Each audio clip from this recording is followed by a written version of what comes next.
Sawadee krap, I'm JP Mestanza. Today is Tuesday, January 28th. You're watching Phuket Extra, brought to you at pvcphuket.com. Officials on the island are following the rest of the country and issuing a ban on all burning, and it comes as the Prime Minister is poised to issue further instructions at a cabinet meeting to combat the haze problem.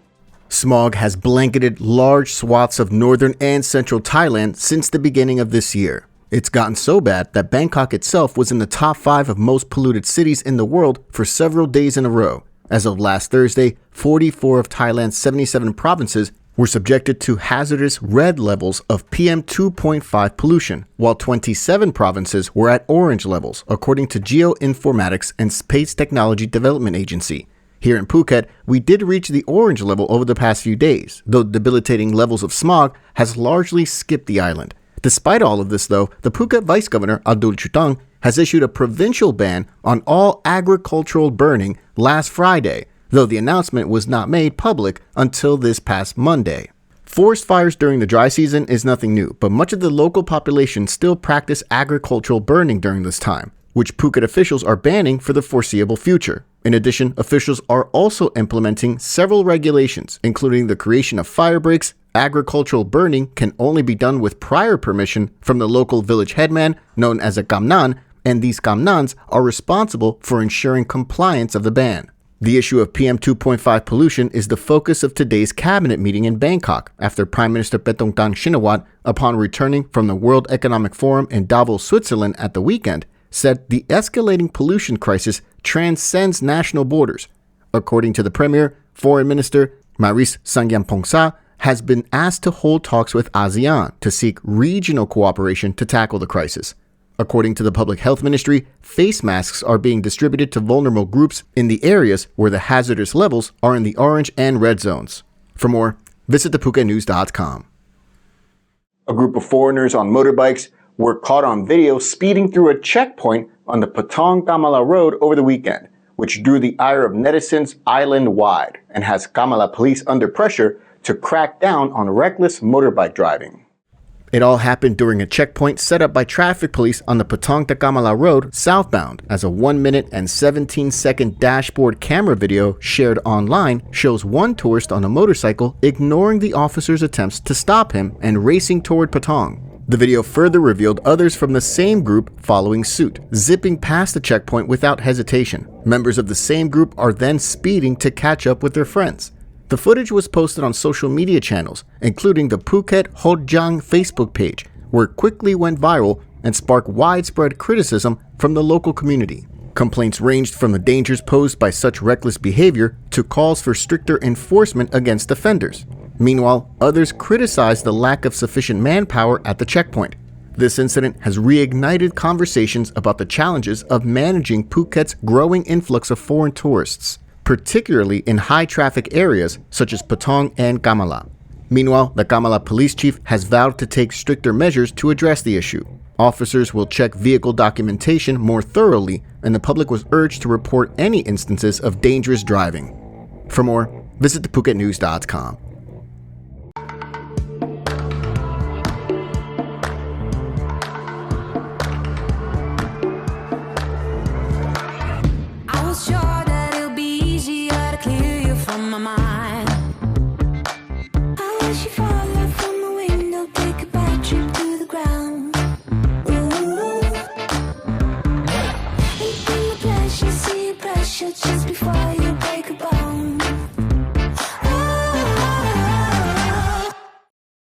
Phuket Town is set to be the epicenter of the biggest Chinese New Year celebrations on the island, with the official announcement of Phuket Festival 2025 set to take place starting next Monday.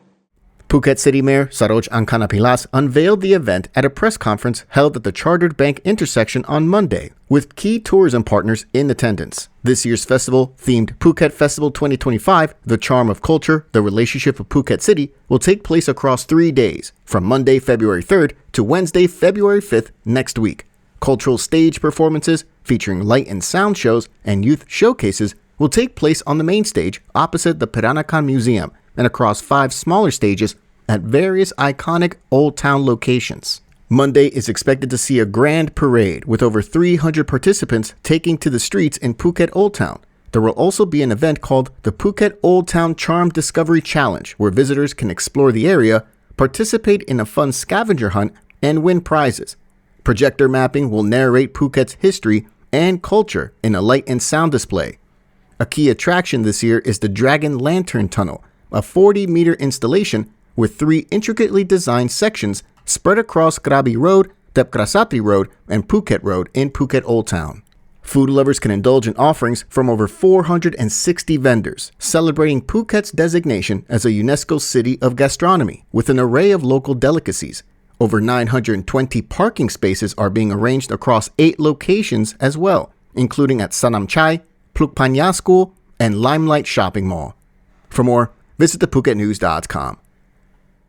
Officials in Bangkok are saying that the new 400 baht daily minimum wage, which is already being paid out in some tourist provinces, it might not actually be rolled out nationwide as originally planned.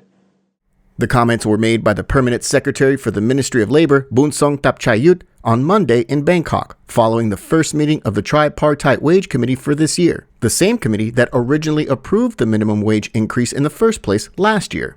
The 400 baht daily minimum wage has been in effect in certain tourist provinces, including Chonburi and Phuket, since at least January 1st. This increase is actually 400 baht at the maximum, in effect here in Phuket, though the increase ranges from 337 Thai baht to 400 Thai baht, depending on the province. Permanent Secretary Bunsong said they're gathering feedback from employers and affected parties in these provinces where the new wage increase is in effect. But it was his insistence that the new wage increase might not be made nationwide that has turned heads, which he say is a decision that the Tripartite Wage Committee will have to make, assessing the economic conditions on a quarterly basis. The idea originally was for this increase to be implemented first in tourist provinces, then nationwide by 2026 or 2027 at the latest, though now it's up in the air. For more, visit thephuket.news.com. Thanks for watching us here today on Phuket Extra, brought to you by pvcphuket.com. We'll see you again tomorrow on Wednesday. Until then, stay classy, Phuket. Phuket's rapid modernization has made it one of the world's premier holiday destinations. Investors can still buy quality condominiums for as low as $75,000 and luxury properties can go all the way up to 20 million. Condominiums in Phuket are a safe, secure bricks-and-mortar investment offering foreigners freehold ownership. Call or email Thai Residential, Phuket's #1 trusted real estate advisor, to find your perfect Phuket property.